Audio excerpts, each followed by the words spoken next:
Chapter 3 Ruling the Countryside. The company becomes the Diwan. On 12 August 1765, the Mughal Emperor appointed the East India Company as the Diwan of Bengal. The actual event most probably took place in Robert Clive's tent with a few Englishmen and Indians as witnesses.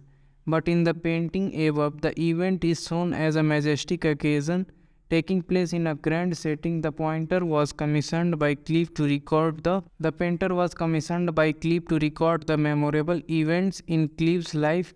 The grant of Diwani clearly was one such event in British imagination. As Diwan, the company became the chief financial administrator of the territory under its control.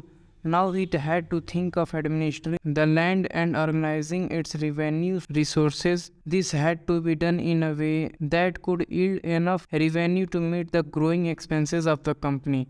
A trading company had also to ensure that it could buy the products it needed and sell what it wanted. Over the years, the company also learned that it had to move with some caution. Being an alien power, it needed to pacify those who in the past had ruled the countryside and enjoyed authority and prestige. Those who had held local power had to be controlled, but they could not be entirely eliminated. How was this to be done? In this chapter, we will see how the company came to colonize the countryside, organize revenue resources, redefine the rights of people, and produce the crops it wanted. Revenue for the company. The company had become the Diwan, but it still saw itself primarily as a trader.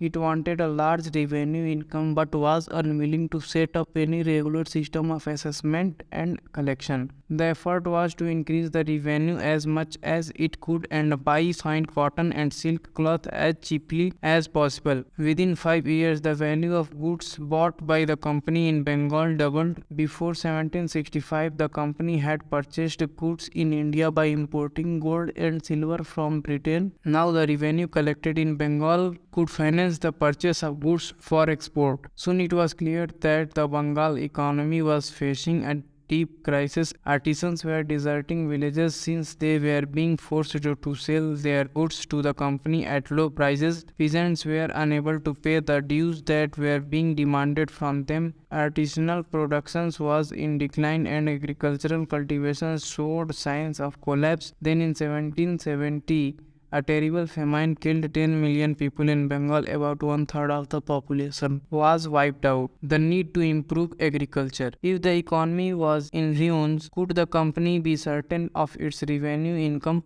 Most company officials began to feel that investment in land had to be encouraged and agriculture had to be improved. How was this to be done? After 2 decades of debate on the question, the company finally introduced the permanent settlement in 1793. By the terms of the settlement, the Rajas and Talukdar were recognized as Jamidars. They were asked to collect rent from the peasants and pay revenue to the company. The amount to be paid was fixed permanently, that is, it was not to be increased ever in future. It was felt that this would ensure a regular flow of revenue into the company's coffers and at the same time encourage the Jamidars to invest in improving the land. Since the revenue demand of the state would not be increased, the Jamidar would benefit from increased production from the land. The problem. The permanent settlement, however, created problems. Company officials soon discovered that the Jamidars were in fact not investing in the improvement of land. The revenue that had been fixed was so high that the Jamidars found it difficult to pay. Anyone who failed to pay the revenue lost his Jamidari. Numerous Jamidars were sold off at auctions organized by the company. By the first decade of the 19th century, the situation changed.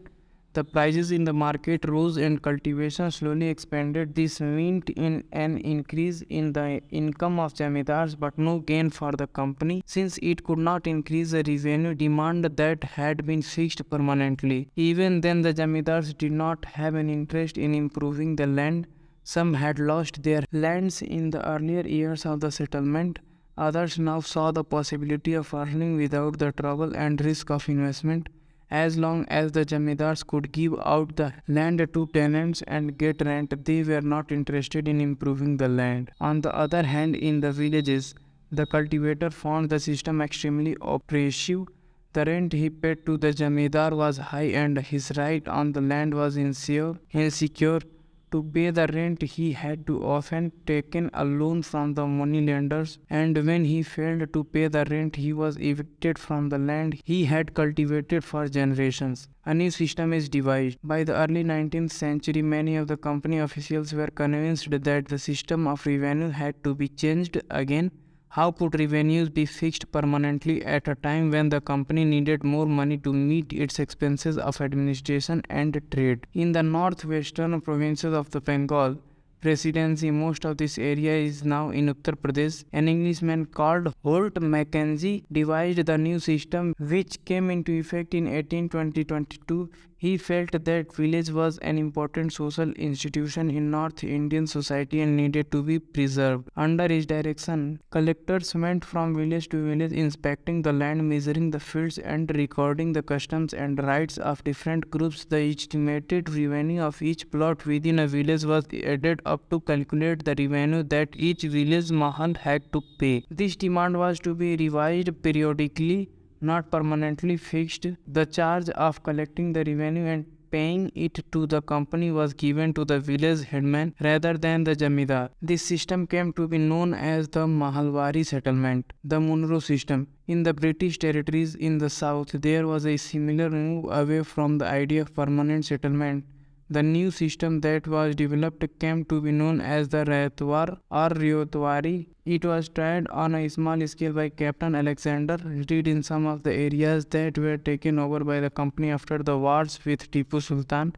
Subsequently developed by Thomas Munro, this system was gradually extended all over South India. Reed and Munro felt that in the south there were no traditional jamidars. The settlement, they argued, had to be made directly with the cultivators, Rhodes, who had titled the land for generations. Their fields had to be carefully and separately surveyed before the revenue assessment was made. Munro thought that the British should act as paternal father figures protecting the Rhodes under their charge. All was not well.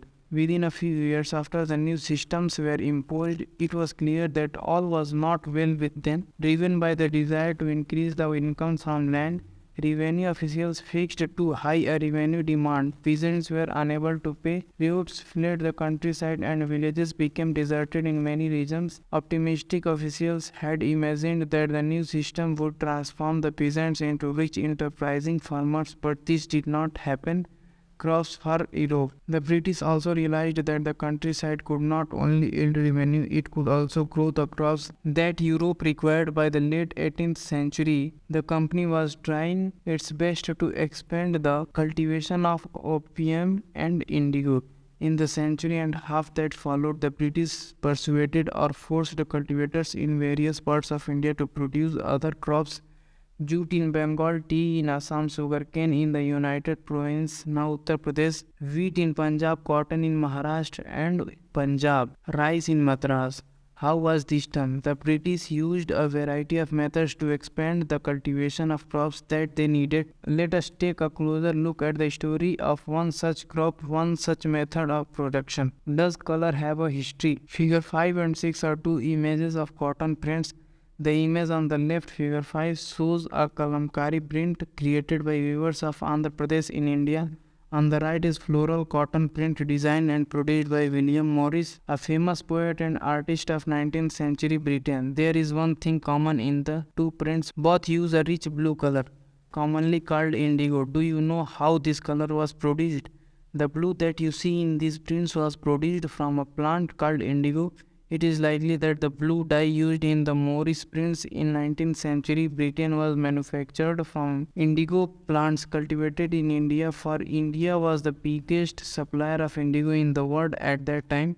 Why the demand for Indian indigo? The indigo plant grows primarily in the tropics. By the 13th century, Indian indigo was being used by cloth manufacturers in Italy, France and Britain to dye cloth. However, only small amounts of Indian indigo reached the European market and its price was very high. European cloth manufacturers therefore had to depend on another plant called wood to make violet and blue dyes. Being a plant of the temperate zones, wood was more easily available in Europe. It was grown in northern Italy, South France, and in parts of Germany and Britain. Worried by competition from indigo, wood producers in Europe pressurized their governments to ban the import of indigo. Cloth dyers, however, preferred indigo as a dye. Indigo produced a rich blue color, whereas the dye from wood was pale and dull.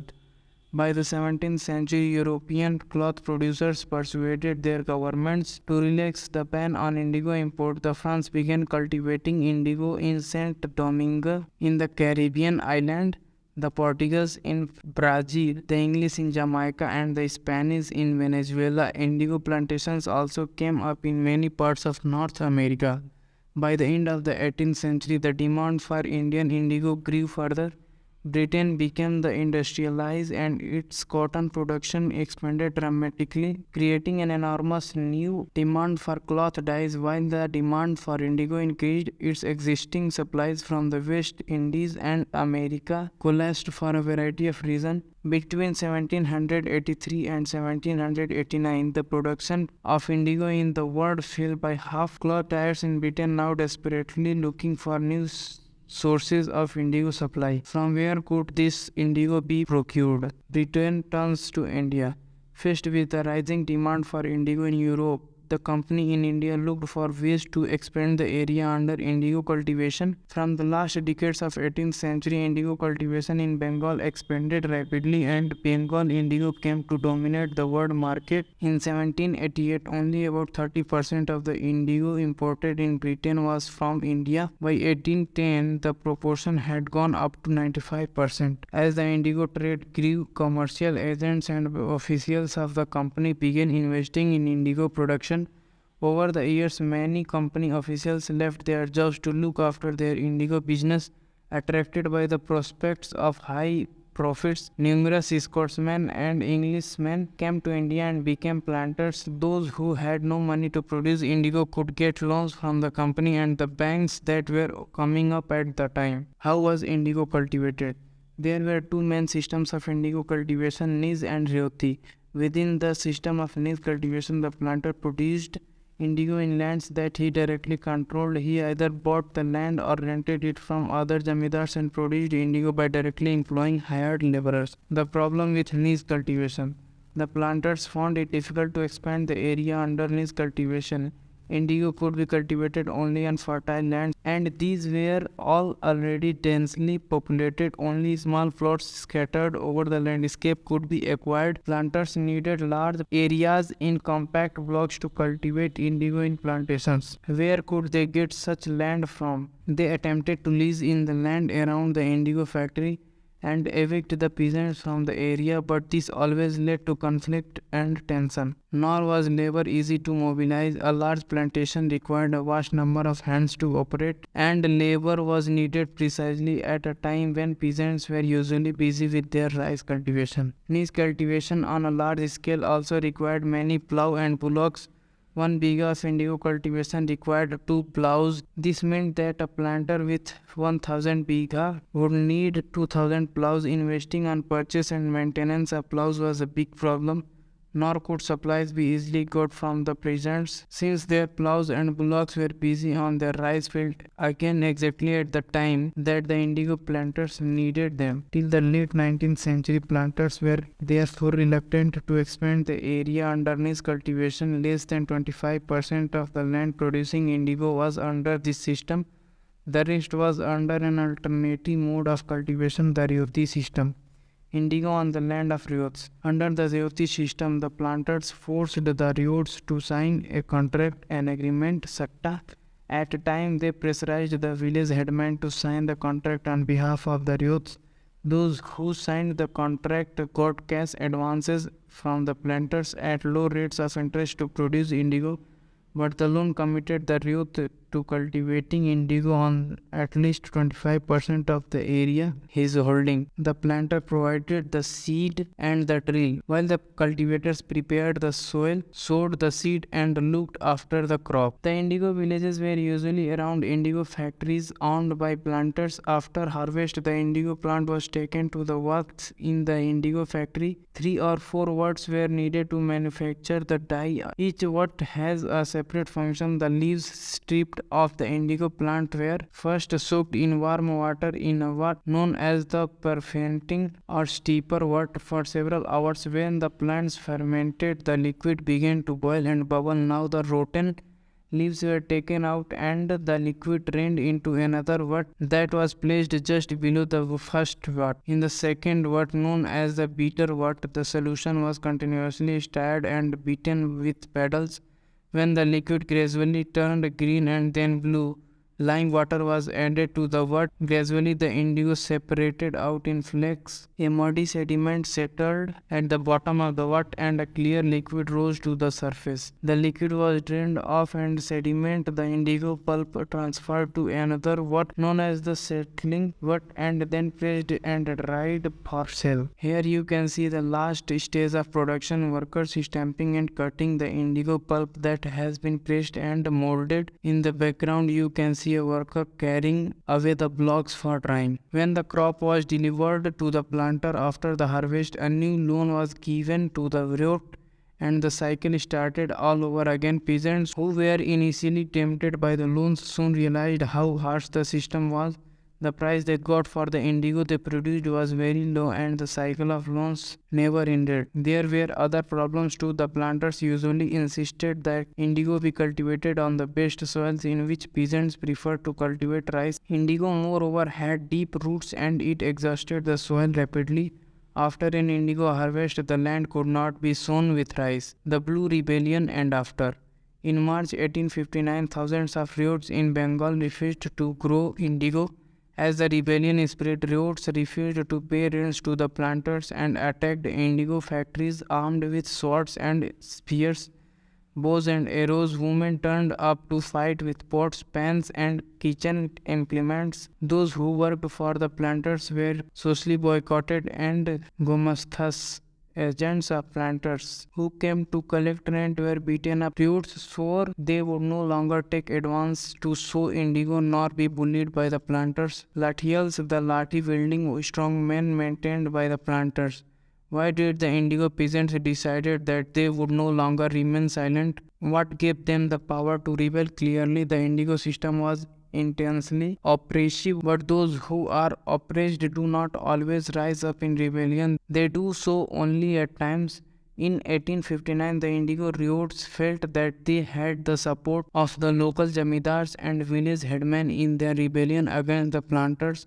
In many villages, headmen who had been forced to sign indigo contracts mobilized the indigo peasants and fought pitched battles with the Lathials. In other places, even the jamidars went around villages urging the ryots to resist the planters. These jamidars were unhappy with the increasing power of the planters and angry at being forced by the planters to give them land on long leases. The indigo peasants also imagined that the British government would support them in their struggle against the planters.